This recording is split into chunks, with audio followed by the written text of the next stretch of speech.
L'histoire très particulière de Yakult remonte au début du XXe siècle, à 1921 pour être très précis.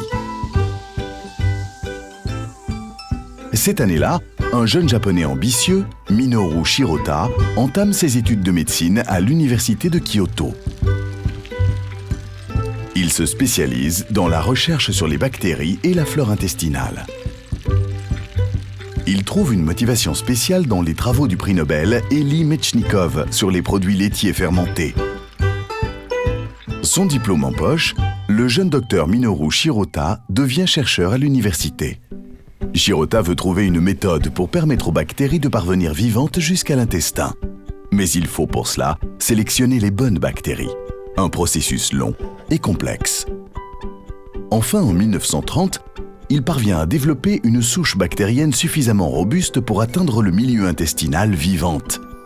Une propriété exceptionnelle, car la majorité des bactéries du yaourt ou du fromage ordinaire en sont incapables. Cette bactérie unique est baptisée du nom de son inventeur, Lactobacillus casei Shirota. Dans son laboratoire, le docteur Shirota étudie la possibilité d'ajouter les lactobacilles spéciaux à un produit alimentaire. Une boisson lactée au Lactobacillus casei Shirota serait la solution idéale. En 1935, c'est chose faite. Le docteur Shirota met au point Yakult, la célèbre boisson fermentée, fraîche et savoureuse que l'on connaît aujourd'hui dans le monde. Chaque dose contient des milliards de bactéries Lactobacillus casei Shirota vivantes. Les premières bouteilles Yakult de 1935 étaient en verre. Ensuite, la forme de la bouteille a un peu changé.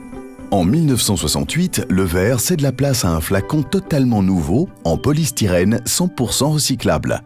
La forme exclusive et distinctive de la bouteille Yakult est la même partout dans le monde.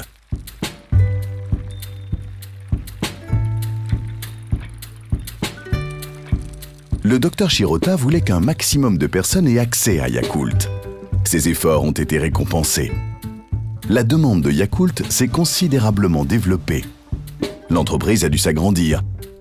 Et en 1955, le siège officiel Yakult Honsha était inauguré à Tokyo. Yakult a aussi créé un des instituts de recherche les plus célèbres au monde, l'Institut central Yakult de recherche microbiologique. L'institut a permis au docteur Shirota de poursuivre ses travaux scientifiques. La réputation de Yakult a franchi les frontières. La première usine européenne a ouvert ses portes en 1994 à Almer.